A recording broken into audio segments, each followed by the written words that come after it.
अध्याय दुसरा श्लोक क्रमांक 30. देहि नित्यमवध्योऽयम् देहे सर्वस्य भारत तस्मात् सर्वाणि भूतानि न त्वं शोचितुमर्हसि. हे भारत म्हणजे हे अर्जुना, सर्वस्य देहे देही नित्यम अवध्यः अयम अवध्य अयम. हे अर्जुना, सगळ्यांच्या देहामध्ये देहे याचा अर्थ काय? देहामध्ये, देह शब्दाची सप्तमी आहे. देहामध्ये देही, देही म्हणजे देहाचा स्वामी, म्हणजे कोण? जीवात्मा, आत्मा. तो कसा आहे? नित्य आहे, अवध्य आहे. नित्य म्हणजे कधीही न संपणारा, अवध्य म्हणजे न मरणारा, अयम म्हणजे हा आत्मा सगळ्यांच्या देहामध्ये आहे आणि तो न मरणारा आहे, नित्य आहे, असा वरच्या ओळीचा अर्थ झाला. खाली तस्मात म्हणजे म्हणून, सर्वांनी भूतानी म्हणजे सगळ्या भूतमात्रांविषयी न त्वम शोचितुम अर्हसी, तो शोक करण्यास योग्य नाहीस. कारण मरतात तो देह मरतो, देह तर रोजच मरतो. माणसाची झोप म्हणजे नित्य मरणच आहे. माणसाला रोज मरण आहे. माणसाला झोपेचं जाऊ द्या, पण शरीर सुद्धा क्षीण होत जातं ना. तर हे देह मरणाराच आहे आणि आत्मा मात्र त्या शरीरातल्या प्रत्येकाचा आत्मा तो अवध्य आहे. अवध्य का? कारण तो निराकार आहे ना. आकाशाला मारता येतं का? किती शस्त्राने घाव घातले आकाशाला, आकाश मरतं का? नाही मरत. ते निरवयव आहे. तसा आत्मा निरवयव आहे, तो मरत नाही. प्रत्येकाचा आत्मा हा अमर आहे. रामकृष्ण हरी. पण शरीर मात्र जातं, शरीराला जावंच लागतं. ज्ञानेश्वर महाराजांची ओवी 13व्या अध्यायात, तैसा वियोगे जेणे दुःखे विपत्ती शोक पोखे ते स्नेह सांडून सुखे उदास होई. जीवनात दुःखच होऊ द्यायचं नसेल तर माऊली म्हणतात, ज्या गोष्टी आपल्यापासून दूर जाणारच आहेत, किती आपण राखण्याचा प्रयत्न केला तरी त्या आपल्याला सोडून जाणारच आहेत, अशा काही वस्तू आहेत आपल्याकडे. मग त्या वस्तूविषयीचा मोह सोडून द्यायचा. माऊलीने उदाहरण दिलं की म्हटले, उद्या आपल्या घरी चोरी होणार आहे हे आदल्याच दिवशी आपल्याला कळलं, मग आपण काय केलं पाहिजे? सावध नाही, जे काय आपल्याकडे आहे त्याची विल्हेवाट लावून टाकायला पाहिजे आदल्याच दिवशी, हा ना. जर असं केलं की मग चोरीची भीतीच नाही, चोरी येऊन नेतील काय. तसं म्हटले, आपल्याकडून उद्या ही गोष्ट दूर जाणार आहे हे कळालं ना आधी, मग तिच्याविषयीचा मोह आधीच सोडून द्यायचा. वियोगे जेणे दुःखे विपत्ती शोक. तसा देह किती आपण राखण्याचा प्रयत्न केला तरी तो जाणाराच आहे.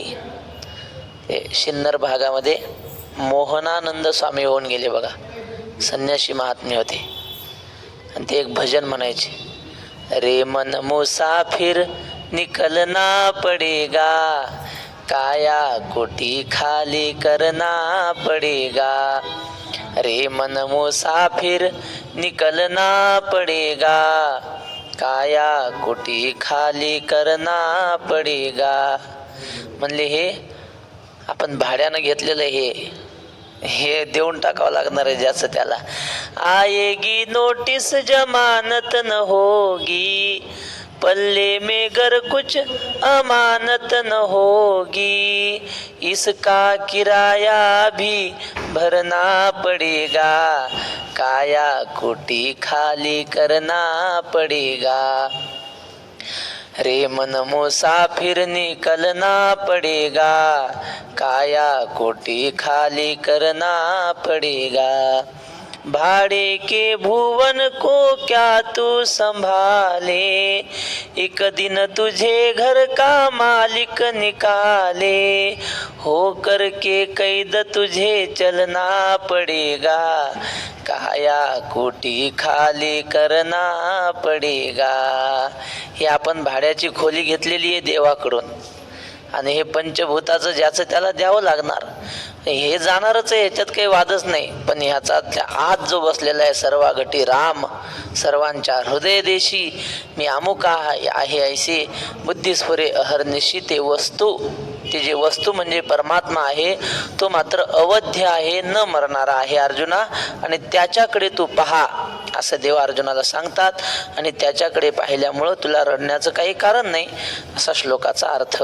आता माऊली काय म्हणतात, जे सर्वत्र सर्व ही देही, जया करिताही घातू नाही, ते विश्वात्मक तू पाही चैतन्य एक. जे सर्वत्र सर्व देहामध्ये राहतं असं चैतन्य, ज्याचा घात केला तरी होत नाही, करिताही घातू नाही, त्याचा घात करायचं ठरवलं तरी होऊ शकत नाही घात, ते विश्वात्मक तू पाही चैतन्य एक.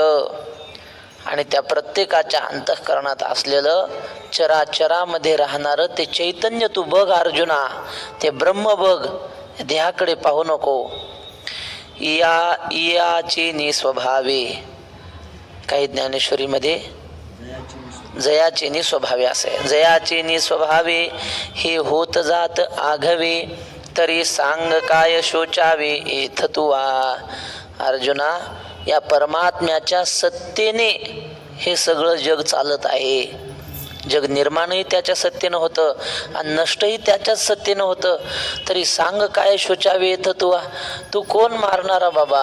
त्याच्या मनात आलं तर ते 11व्या अध्यायात निमित्त मात्र भव सव्यसाची, तस्मात् मुत्तिष्ठ यशो लभस्व जित्वा शत्रुन भुंक्ष्व राज्यम समृद्धम मयैव वैते निहिताः पूर्वमेव निमित्त मात्र भव सव्यसाचिन. अर्जुना, अरे या कौरवांना मी आधीच मारले, तुला निमित्त करतोय, फक्त निमित्त हो, तुम मारणार नाही यांना, मीच मारले आधी. त्या परमात्म्याच्या सत्तेनं वृक्षाचेही पान हाले त्याची सत्ता, राहिली अहंता मग कोठे. जगातलं वृक्षाचं पान सुद्धा त्या परमात्म्याच्या सत्तेनं हलत असेल तर तू कसं काय म्हणतो मी यांना कसा मारू. तू फक्त तुझा स्वधर्म कर असं पुढे सांगणार आहेत. हे रवी तरी पार्था तुझ का नेनो न मने चित्ता, परी किडाळ हे शोचिता बहुती परी. कसं काय झालं अर्जुन काही समजत नाही. म्हणजे तुझं का नेनो न मने चित्ता, तुझ्या मनाला हे माझं बोलणं का पटत नाही काय माहिती. पण एक खरं सांगतो म्हणले अर्जुना, हे जे तू करतोयस आता, तुझ्या मनात जे विचार चालू आहेत ना, हे सर्व दृष्टीनं वाईट अनुचित विचार आहेत असं देवाने अर्जुनाला सांगितलं. आता फार महत्वाचा श्लोक आहे. स्वधर्ममपि चावीक्ष्य न विकम्पितुमर्हसि, धर्म्याधियुद्धात् श्रेयोन्यत् क्षत्रियस्य न विद्यते. सरळच आहे अन्वय. धर्म्यात स्वधर्मम अपीच आवेक्ष्य न विकंपितुम अर्हसी. म्हणजे स्वधर्माकडे सुद्धा तू जर पाहिलं, आवेक्ष म्हणजे ध्यानात घेतला तुझा स्वधर्म, तरी न विकंपितुम अर्हसी, तू या युद्धापासून दूर जाणं तुला योग्य नाही. का बरं असं तर म्हणतात, धर्म्यात युद्धात श्रेयः अन्यत क्षत्रियस्य न विद्यते. कारण अर्जुना, ही म्हणजे कारण, ते धर्म्याधी शब्द आहे की नाही, त्या धर्म्यात अधिक ही असे दोन शब्द आहेत, त्याचं धर्म्याधी झालंय. ही म्हणजे कारण अर्जुना, क्षत्रियाच्या जीवनामध्ये युद्धापेक्षा जास्त महत्वाचं श्रेष्ठ कर्तव्य दुसरं काहीच नसतं. एखादी पतिव्रता माऊली असेल, तिच्या जीवनात सर्वश्रेष्ठ कर्तव्य काय? आपल्या पतीची सेवा करणं हेच तिच्या जीवनातलं सर्वात मोठं कर्तव्य आहे. एखादा विद्यार्थी असेल, विद्यार्थ्याच्या जीवनातलं सर्वात श्रेष्ठ कर्तव्य काय? अभ्यास करणं म्हणजे काय? आपण शाळेतल्या मुलांना विचारलं अभ्यास करणं म्हणजे काय रे, तर म्हणतात लिहिणं म्हणजे अभ्यास करणं आहे का? वाचणं म्हणजे अभ्यास नाही. एखादी गोष्ट पुन्हा पुन्हा करणे. एखादा मुलगा मृदंग शिकतोय, मग एक दिवस वाजवल्याने येणार आहे का? तो रोज रोज रोज वाजवत हळूहळू त्याला येतो. ते रोज रोज जे करणं असतं, एक गोष्ट पुन्हा पुन्हा करणे, त्याला अभ्यास म्हणतात. मग विद्यार्थ्यांनी अभ्यास करावा. तुकाराम महाराज म्हणतात ब्रह्मचारी नेम घोकावी अक्षरे, ब्रह्मचारी धर्म घोकावी अक्षरे, आश्रमी विचार षटकर्मे, वानप्रस्थ तरी संयोगी वियोग, संन्यास तो त्याग संकल्पाचा.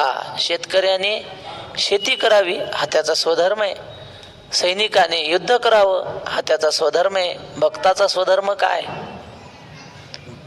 निष्ठावंत भाव भक्ताचा स्वधर्म, निर्धार हे वर्म चुको नये. निष्ठावंत म्हणजे अचल भगवंतावर श्रद्धा असणं. देह जावो अथवा राहो पांडुरंगी दृढ भाव. या पंढरपुरातलीच घटना. नामदेव महाराज होते, एकादशीचा दिवस, आणि काय देवाने एका ब्राह्मणाचं रूप घेतलं. असा वाळून गेलेला ब्राह्मण, म्हातारा, हातात काठी, पाय फरकत आला नामदेव महाराजांच्या दारात. म्हणला बाबा 8 दिवस झाले पोटात काहीच नाही, एखादी भाकर असेल तर दे. नामदेव महाराजांच्या घरी. नामदेव महाराज म्हणले आमच्या घरी आज भाकर मिळत नसते. लहान लेकरापासून म्हाताऱ्या माणसापर्यंत सगळ्यांना उपवास असतो आज एकादशीचा. नाही बाबा मला भाकरी पाहिजे. नामदेव महाराज म्हणले नाही तर मला भगर वगैरे देऊ, रताळ देऊ, उपवासाला जे काही चालतं ते देऊ. ते म्हणलं त्यानं मग पोटच भरत नाही, मला भाकरच पाहिजे. मग नामदेव महाराज म्हणले ते आमच्याकडे मिळणार नाही, दुसऱ्या कोणीकडे जा. ते म्हणलं अरे तुला एवढं कळत नाही, तुझ्या दारातून अतिथी आलेल्या रिकाम्या हातांना तुला पाप लागेल ना. नामदेव महाराज म्हणले ते लागलं तर चालेल, पण आम्ही देऊ शकत नाही. मग तो म्हणला तू नाही दिलं तर तुझ्या दारात मी तरफडून मरण, दुसरीकडे जाणार नाही. तो म्हणला तू मर, पण मी तुला भाकर देणार नाही. आता ब्राह्मण गळ्यात जानवं होतं. तो ब्राह्मण म्हणला अरे तुला काही कळतं का, वैष्णवेश चांगला, आणि तुझ्या दारात जर ब्राह्मण तरफडून मेला तर ब्रह्महत्येचं पातक लागेल.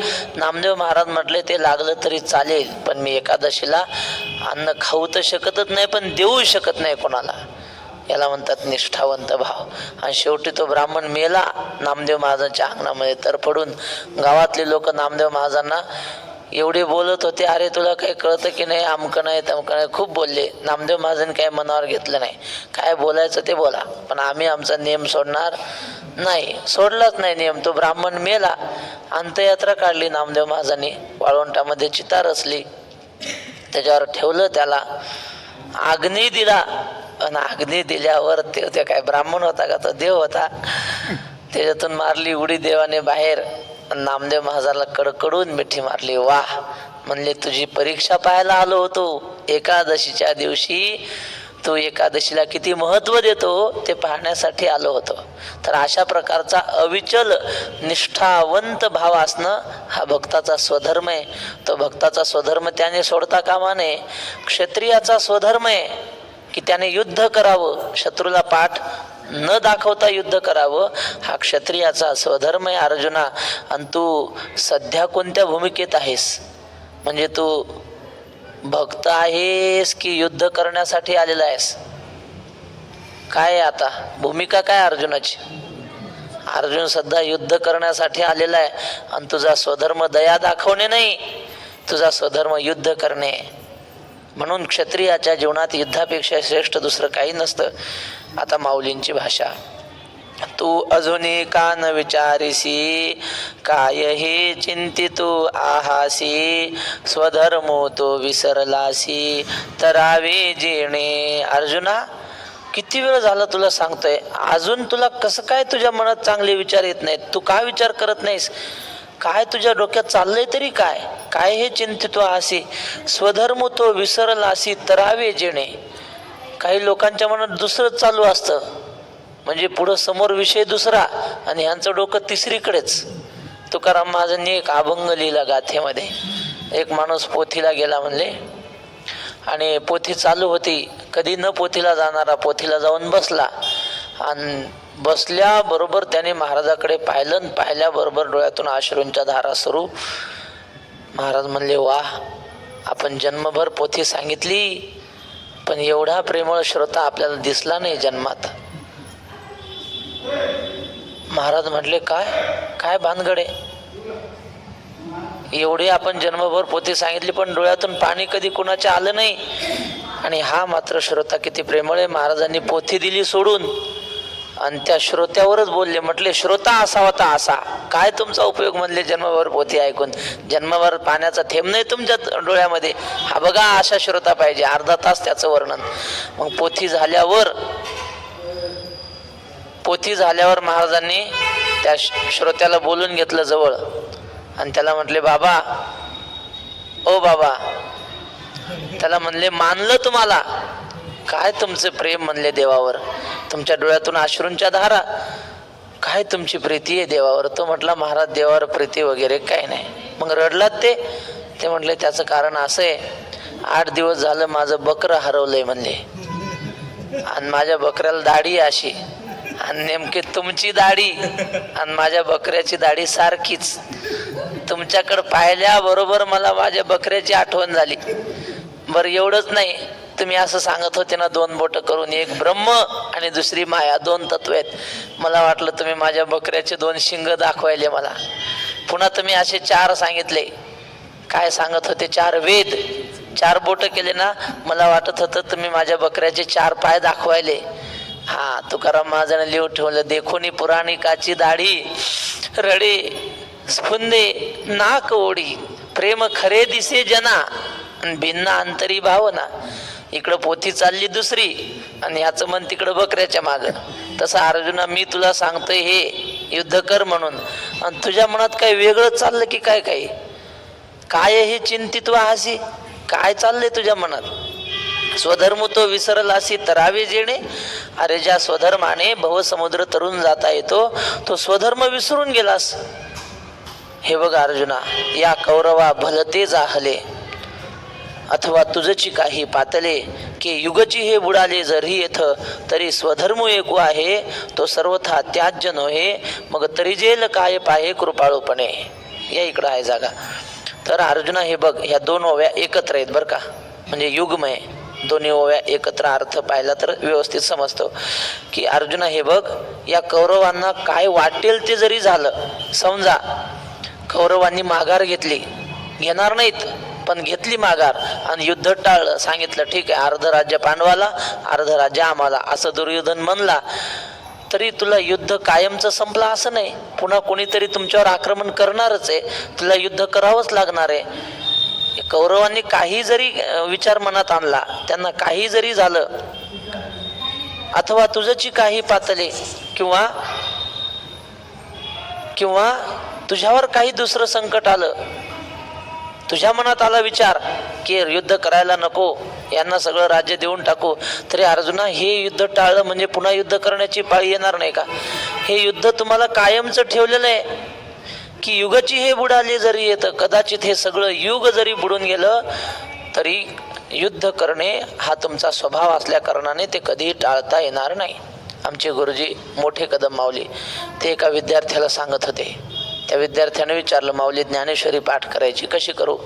माऊलीने सांगितलं, दररोज 30 ओव्या पाठ करण्याचा नियम करायचा, आणि काही जरी झालं तरी 30 ओव्या पाठ झाल्याच पाहिजे.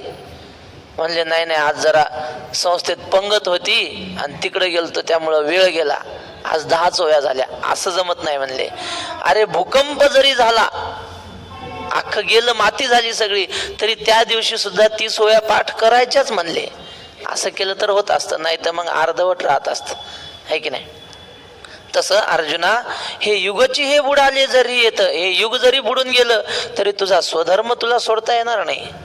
तरी स्वधर्म एको आहे तो सर्वथा त्याज्य नोहे, मग तरी जेल काय पाहे कृपाळूपणे. स्वधर्म जो आहे तो कधी सोडता न येण्यासारखा आहे, मग तरी जेल काय पाहे कृपाळूपणे. या कृपाळूपणाने तू तरुण जाणार आहेस का? यांच्यावर दया दाखवण्याने. अर्जुना तुझे चित्त जरी जाहले द्रवीभूत, तरी हे अनुचित संग्राम समयी. अर्जुना तुझं चित्त द्रवीभूत झालंय, तुझ्या मनात करुणा उत्पन्न झाली. हे ठीक आहे, लोकांचं चित्त द्रवीभूत व्हावं दुसऱ्याचं दुःख पाहून, पण ते इथं नाही ना बाबा. इथं रणांगणावर ते योग्य नाही. तरी हे अनुचित संग्राम समयी. एक महात्मा बगीच्यामध्ये बसला असं ध्यान लावून. आंब्याचा बगीचा होता, बाग आंब्याची, आणि लहान लहान पोरं 7-8-10 वर्षाची पोरं ते आंबे पाडायला आले. पोरं दगड मारू लागले. ते आंबा पडायचा, त्या आंब्याचा दगड हुकला आणि त्या महात्म्याच्या डोक्यात येऊन दगड लागला. ठण देशी लागला, ते डोकं फुटलं, घळघळ रक्त वाहू लागलं. महात्मा असाच बसलेला, रक्त वाहते असं. महात्म्याच्या डोळ्यातून अश्रूंच्या धारा आणि डोक्यातून रक्त वाहू लागलं. ते पोरांनी पाहिलं आपला दगड या साधूला लागला, पण पोरं जरा सदाचारी घराण्यातली होती, शुद्ध बीजापोटी, फळे रसाळ गोमटी. ते पोरं म्हणले पळून जायचं नाही, चला त्या बापूजी माफी मागू आपण. आले 7-8 पोरं पाया पडले, म्हणले महाराज आमच्यामुळं तुम्हाला दगड लागला, माफ करा आम्हाला. ते महात्मा त्या पोरांकडे पाहायचा आणि डोळ्यातून अश्रू. पोरं म्हटले बाबा जास्त त्रास होतो का तुम्हाला? काही औषध आणून देऊ का? बांधायला पट्टी आणून देऊ का? ते म्हणले नाही, काही नाही पाहिजे मला. मग तुम्ही रडताय म्हणले, याचं कारण काय? इकडे लक्ष द्या माऊली, काय सांगत होतो मी? तुम्ही रडता याचं कारण काय? तर तो साधू काय म्हणला? साधू म्हटला हे बघा पोरांनो, मला लागलं म्हणून मी रडत नाही.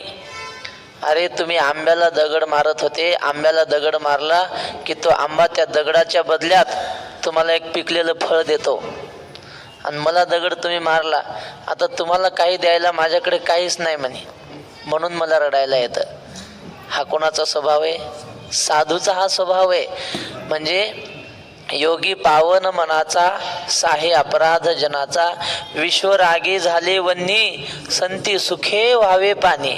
पण म्हणले हे साधूसाठी, तुझ्यासाठी नाही. हे तू काय करायचं ते पुढं सांगणार आहेत.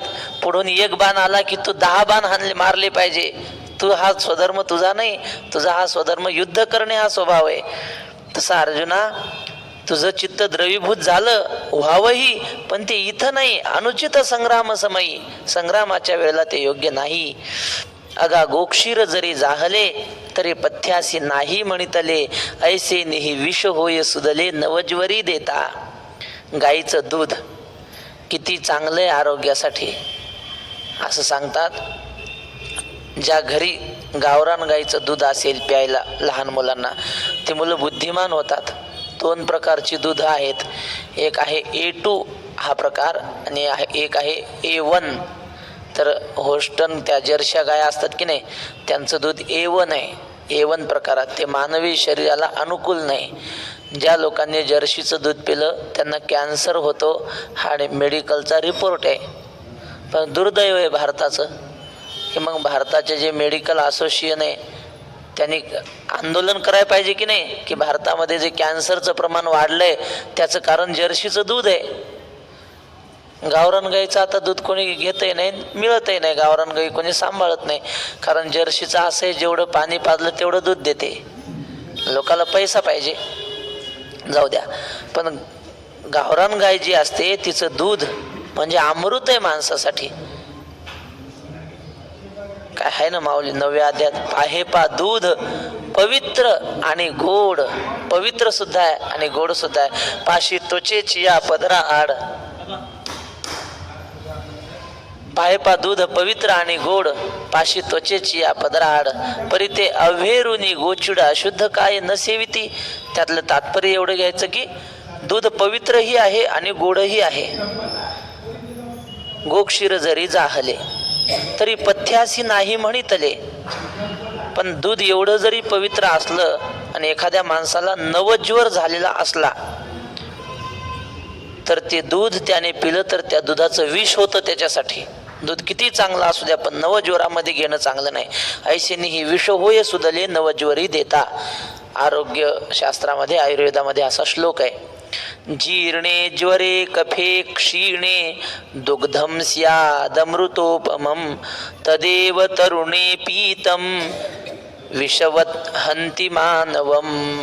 श्लोकाचा अर्थ असा की जीर्ण ज्वर म्हणजे जुन्या तापामध्ये दूध चालतं.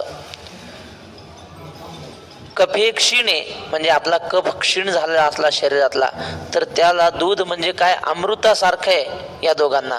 पण तदेव तरुणे पीतम नवज्वर झालेला असेल, नवज्वर म्हणजे ताप आलेला असेल, तापाच्या काळामध्ये जर दूध घेतलं आपण तर विषवद हंती मानवम ते दूध माणसाला विषासारखं बाधक ठरतं असा श्लोक आहे. तैसे आणि आन करिता नाशू होईल हिता म्हणून तू आता सावध होई. म्हणून अर्जुना ते दूध घेणं चांगलं पण ताप आल्यावर घेणं वाईट. तसं दया दाखवणं चांगलं पण युद्धाच्या ठिकाणी दया दाखवणं म्हणजे अत्यंत वाईट आहे. कोणत्या ठिकाणी काय करावं हे समजलं पाहिजे ना. एक माणूस लय कडक स्वभावाचा नेहमी फटकळ बोलणारा. आता लग्न होतं आणि ते म्हातारा ते म्हणलं मी बी लग्नाला येणार. पोरं म्हणले याला घ्यायचं नाही, लय फुटक्या तोंडाचं आहे. म्हणजे काय कधी काय बोलल काय सांगताच येत नाही. पण म्हातारं गेलंच बुवा त्या ह्याच्यावर ट्रकावर बसून गेलं वरी लपून आणि मग लग्न सोहळा. पण ते कुठं वेळेत लागतात का लग्न. 12चं लग्न होतं 1:30 वाजला तरी नवरी नवरदेव अजून मंडपात नाही. मग म्हाताऱ्यानं माईक हातात घेतला आणि लोकांना म्हणलं अरे किती वाजले तुम्हाला काही कळतं की नाही. मांडवाच्या दारा पुढे आणीला म्हातारा म्हणे नवरी आणा रांड आणि जाळा नवऱ्याचे तोंड. त्या रांडेला बोलवा आणि या नवरदेवाचं तोंड जाळा म्हणे. आता असं बोलणं योग्य आहे का हो तिथं. योग्य नाही. समय न कळे काय उपयोग ये वेळे. समय जर कुठं काय बोलावं कळत नसेल तर कसं आपला व्यवहार होईल, कसं जीवन होईल. तसं आणि आन करिता कुठल्या समयाला काय करावं अर्जुना हे कळलं पाहिजे. नाश होईल हिता. जर तसं आपण वागलो नाही तर आपल्या हिताचा नाश होईल. म्हणून तू आता सावध होई. म्हणून अर्जुना लवकरात लवकर सावध हो. ज्याने त्याचा स्वधर्म पालन केला पाहिजे सावध होऊन. आपल्या वाट्याला जे देवाने जे दिलंय ना आले भागा ते करीतो तुझे नाम उच्चारितो. जर आपल्या वाट्याला आलेलं केलं नाही दुसऱ्याच्याच वाट्याचं आपण केलं तर काय होतं. श्री गुरु राऊत बाबा दृष्टांत सांगतात. एक न्हावी होता म्हणले आपल्या दाढी कटिंग करायचा लोकांची आणि पुन्हा कधी आलं तर मग म्हशीच्या अंगाची केस काढायला जातात ना तसं तो जायचा. मग काय एका शेतकऱ्याकडे गेला आणि तो डॉक्टर आला होता म्हशीचा जनावराचा डॉक्टर. त्या डॉक्टरनं काय केलं एका म्हशीला दिलं इंजेक्शन. किती मिनिटात 10 मिनिटात त्याने इंजेक्शन वगैरे दिलं.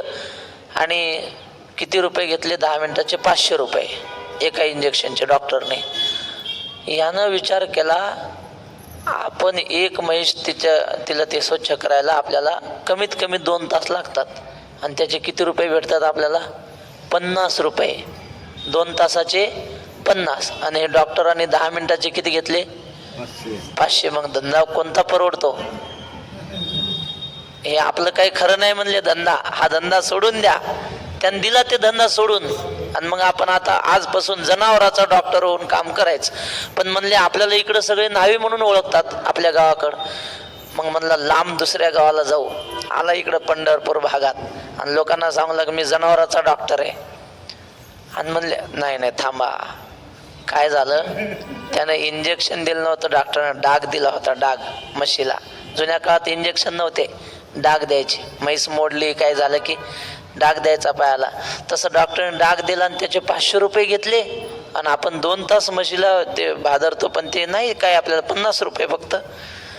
मग झालं याने लोकांना सांगितलं मी जनावराचा डॉक्टर. लोकांना आणले एक जनावर मोडलेलं त्याच्यापाशी. म्हणले डॉक्टर साहेब याचा इलाज करा. तर म्हणलं काही नाही, बांधा तिथं, झाडाला बांधले. यानं सळई तापवली अशी लाल बुंद, कशासाठी? डाग द्यायसाठी. लाल बुंद तापवली. आणा म्हणला, सरा घातला तिला आणि दोघांनं यशनीला धरलं. यानं ती सळई काढली, पण ते आता न्हावी असल्यामुळं वस्तारा हातात घेतला की अशी हातावरून फिरवायची सवय होती त्याला. त्यानं ती सळई तापलेली घेतली आणि ते म्हशीला डाग द्यायचं तर आधी हातावरूनच फिरवून घेतले. आणि मग काय चटका बसला जोरात. काय आपल्या वाट्याला देवानं जे काम दिलंय ना ते काम आपण केलं, दुःख होत नाही. आणि दुसऱ्याच्या कामात डोकं घातलं की असं होतंय. अर्जुना, तुझ्या वाट्याला देवाने स्वधर्म कशाचा दिलाय? क्षत्रियाचा, युद्ध करण्याचा दिलाय. ते सोडून इकडं काय डोकं घालतो, दयाळूपणा दाखवतो? तर तुझा स्वधर्म कर. तैसे आणि आन करिता नाश होईल हिता, म्हणून तू आता सावध होई. वायाची व्याकुळ काही, आपुला निजधर्म पाही. जो आचरिता बाधू नाही कवणे काळी. कशाला उगाच विनाकारण व्याकुळ होतोस? आपला स्वधर्माचा विचार कर. जो आचरिता बाधू नाही कवणे काळी. या स्वधर्माचं आचरण केल्यावर कुठल्याही प्रकारचा दोष कधीही तुला लागू शकणार नाही. जैसे मार्गेची चालता अपाओ नपवे सर्वथा, का दीपाधारे वर्तता नाडळी जे. आपण सरळ मार्गाने जर चालू लागलो ना, काही मार्ग असे असतात की त्या मार्गाला खड्डा नाही, दगड नाही, वळण नाही, कुठल्याच प्रकारचा आडफाटा नाही. डोळे लावून जरी चाललं, धावन निमिल्यवा नेत्रे न स्खलेन पते दिह. भागवता श्लोक आहे भक्ती मार्गाचं वर्णन करताना. म्हटले काही रस्ते असे असतात की त्या रस्त्यावरून तुम्ही पळत जरी गेले तरी काही त्रास होणार नाही. बरं, पळत जाऊ द्या, डोळे लावून जरी चालत गेले ना, ठेच सुद्धा लागायची नाही, असे काही मार्ग असतात. मग अशा मार्गाने जर आपण गेलो, त्याला राजमार्ग म्हणतात. अशा मार्गाने जर आपण गेलो तर आपल्याला कुठल्याही प्रकारची अडचण येणार नाही. दीपाधारे वर्तता नाडळीजे. हातात दिवा घेऊन जर आपण चालू लागलो तर आपल्याला कुठला त्रास होणार नाही. समर्थ रामदास स्वामींनी असं लिहिलंय, मूर्खाची लक्षणं सांगत असताना दासबोधामध्ये, अंधारात चालणारा मूर्ख आहे असं समर्थांनी लिहिलं. लोक म्हणतात आम्हाला देव सांभाळतो. अरे देव सांभाळतो ते खरं आहे, पण तू येड्यासारखं वागू नको ना. आपण सापाच्या बिळात हात घालायचा आणि देव मला मरू देत नाही, असं कुठं असतंय का? हाताने अंगावर पाडून घ्यायचं नाही दगड. आपण व्यवस्थित राहावं, सुज्ञतेने वागावं, मग देव सांभाळ करतो. दीपाधारे वर्तता नाडळेजे. हातात दिवा घेऊन चाललो म्हणजे आपण कुठं अडखळत नाही. तया परिपार्था स्वधर्मे राहटता, सकळ काम पूर्णता सहजी होय. म्हणून अर्जुना, स्वधर्माचं आचरण करत करत जर आपण जीवन जगलो तर जीवनातल्या सगळ्या इच्छा पूर्ण होतात. कामधेनू हा होईल तिसऱ्या अध्यायात आहे. स्वधर्म कामधेनू होतो म्हणजे सर्व प्रकारच्या आपल्या इच्छा पूर्ण करणारा होतो. म्हणून या लागी पाही तुम्हा क्षत्रिय आणिक काही, संग्रामा वाचुनी नाही उचित जाणे. म्हणून अर्जुना, यासाठी तुला पुन्हा पुन्हा सांगतो, तुमच्यासारख्या क्षत्रियाला संग्रामापेक्षा, युद्धापेक्षा श्रेष्ठ दुसरी कुठलीच गोष्ट नाही. म्हणून तुम्ही युद्ध केलंच पाहिजे. निष्कपटा होवावे, उशिणा घाई झुंजावे, हे असो काय सांगावे प्रत्यक्षावरी. अर्जुना, निष्कपट होऊन युद्ध करावं म्हणजे मनामध्ये कुठला स्वार्थ ठेवू नये. मला राज्य मिळवायचं म्हणून युद्ध करू नको, तुझा स्वधर्म म्हणून युद्ध कर. एक महात्मा होता, रस्त्याने चालला आणि त्याला एका डाकूची भेट झाली. डाकू असा होता की त्या रस्त्याने येणारा प्रत्येकाला तो मारून टाकायचा, त्याच्याकडचं सगळं लुबाडून घ्यायचा. महात्म्याची भेट झाली. आता महात्मा असा होता की महात्म्याकडे पाहिल्याबरोबर नमस्कारच करावा वाटणार, तेजस्वी. तर डाकू, पण त्या डाकूला महात्म्याकडे पाहून सद्विचार निर्माण झाले. दर्शने प्रशस्ती पुण्यपुरुषा जयाचे नाव तीर्थ राहो, दर्शने प्रशस्तीसी ठाओ, जयाचे निसंगे ब्रह्मभाव भ्रांतासही. म्हणजे भ्रमिष्ठ माणसाला सुद्धा साधू महात्म्याची संगत घडली तर त्याला सुद्धा अंतःकरणामध्ये बोध निर्माण होतो, असा तो महात्मा होता. त्या डाकूने कुऱ्हाड फेकून दिली, महात्म्याच्या पायावर दंडवतच घातला, हात जोडून उभा राहिला. महात्म्याने विचारलं, काय बाबा, काय तुझं नाव, काय व्यवसाय करतो? त्याने सगळं सांगितलं. व्यवसाय म्हणजे माझा हे मारामारीचाच व्यवसाय म्हणे. साधूने सांगितलं, असं नसतं बाबा, अरे देवाने हे सगळं जग निर्माण केलं, आपल्याला काय अधिकार आहे कुणाला मारायचा? आपण जर एखादा मातीचा घडा निर्माण केला, गाडगं आपण निर्माण केलेलं आपण फोडू शकतो, पण हे सगळे प्राणी मात्र काय आपण निर्माण केले का? आपण ह्या माणसांना निर्माण केलं का? मग त्यांच्यावर मारण्याचा अधिकार आपला नाही, मारत जाऊ नको, पाप लागतं वगैरे सगळं सांगितलं. तर म्हटलं महाराज ठीक आहे, आजपासून मारत नाही, पण इथून मागं हजारो मारले ते त्याचं पाप. मग महात्म्याकडे काळ्या रंगाचे वस्त्र होते, ते त्याला नेसायला दिले आणि त्याला सांगितलं हे वस्त्र नेस आणि आजपासून तीर्थयात्रा कर, घरी राहूच नको, आता आजपासून चल तीर्थयात्रेला जा निघून. आणि जेव्हा हे काळे कपडे पांढरे होतील तुझ्या अंगावरचे, त्या दिवशी समजायचं तुझं सगळं पाप नष्ट झालंय. निघाला तो, काळे वस्त्र अंगावर घातले, निघाला. पहिल्याच दिवशी एका गावामध्ये मुक्काम, संध्याकाळी एका झाडाखाली, गावाच्या बाहेर झाड होतं, त्या झाडाखाली तो झोपला. रात्रीची वेळ होती आणि त्या झाडावर, पिंपळाचं काहीतरी झाड होतं मोठं, आणि त्या झाडावर 4-5 चोर बसले होते येऊन, आणि त्या चोरांची काहीतरी चर्चा चालू होती. एक चोर दुसऱ्याला म्हणत होता, अरे आपण काय करू, आधी गाव पेटवून देऊ रात्री 1 वाजता, म्हणजे काय होईल, इकडून गाव पेटलं की लोक तिकडं पळतील, आणि मग लोक पळून गेले गावाच्या बाहेर की मग आपण गाव लुबाडायचं आणि आपल्या मार्गाने निघून जायचं. म्हणजे गाव पेटवून द्यायचे विचार चालू होते त्यांचे. आणि हा डाकूच असल्यामुळं त्याला कळालं यांचं काय नियोजन चालू आहे. पण तो म्हणला आता काय करावं, आपण तर महाराजाला सांगितलं आजपासून कोणाला मारणार नाही, पण आता म्हणे जर मी ह्यांना मारलं 5 जणाला तर हजारो लोकांचे जीव वाचतील, पण मारावं तर महाराजाला वचन दिलं, आता इकडं आड तिकडं वीर झाली, पण मग जाऊ द्या म्हणले. आपण महाराजाला वचन दिलं ते वचन आपण उद्यापासून पाळू. लोक म्हणतात ना आम्ही तंबाखू सोडणार, आजच्या दिवस राहू द्या, उद्यापासून सोडू म्हणतात, सोडत नसतात. पण हा म्हणला आपण माणसाला मारायचं नाही, हा नियम आपण उद्यापासून पाहू, आजच्या दिवस एवढं यायचं 4-5 जणांचं काम करून टाकू, मग पाहू.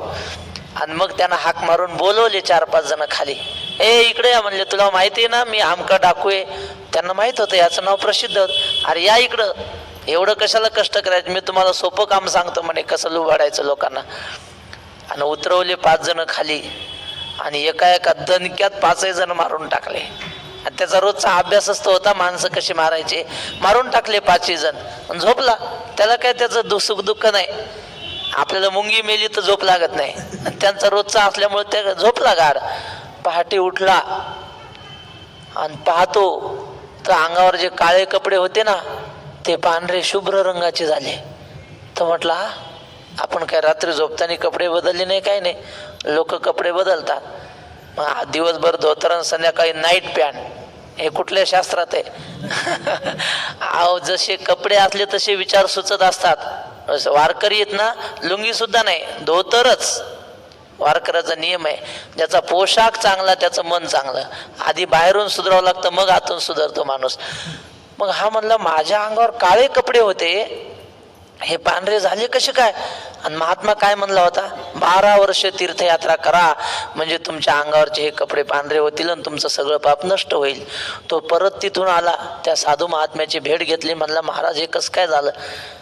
मग महात्म्याने सांगितलं, बाबा आजपर्यंत तू जो लोकांना मारत होता तो स्वार्थ मनात ठेवून मारत होता, म्हणजे यांच्यापासून काहीतरी लुबाडायचं आपल्याला म्हणून मारत होता आणि त्याचं पाप होत होतं. आज तुझे या 5 जणाला मारलं ना, हे निष्कपट होऊन मारलेलं आहेस, म्हणजे स्वतःसाठी नाही, हजारो लोकांचे प्राण वाचवण्यासाठी या 5 जणाला मारलं ना, त्याचं पाप नाही, उलट हजारो पटीनं पुण्य तुला भेटलं. म्हणून 12 वर्षाच्या तीर्थयात्रेचं फळ मिळालं तुला लोकांना मारून. कशामुळं? फक्त निष्कपटा, म्हणजे निष्कपट होऊन काम केलं त्यामुळं.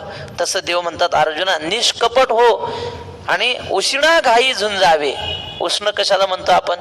एखाद्याकडून काही आगाऊचं घेतलं आपण तर, म्हणजे 10 रुपये उसने घेतले असं म्हणतो की नाही, तसं उष्णा घाई झुंजावे म्हणजे त्याने जर 1 मारली तर तू 10 मारल्या पाहिजे उसन्या. त्याने 1 मारली तू 1 मारली तर मग फिटामफिट झाली, त्याच्यापेक्षा जास्त मारायचे. तिकडून 10 बाण आले ना, तू एकट्याने 100 बाण सोडले पाहिजे. याला म्हणतात उष्णा घाई झुंजावे. असं तू युद्ध कर. हे असं काय सांगावे प्रत्यक्षावर? अर्जुना हे काय मी तुला सांगावं का युद्ध कसं करावं? तू माझ्यापेक्षा गाजलेला आहे ना युद्धाच्या बाबतीत, आम्ही फक्त प्रवचन करायच्या बाबतीत गाजलेले. देव गोष्टी सांगे ना युक्तीच्या चार. तुझी कीर्ती धनुर्धर म्हणून तुझी कीर्ती आहे, मी तुला काय लढाई करायला शिकू का अर्जुना, असं भगवंत म्हणतात. राहिलेला विषय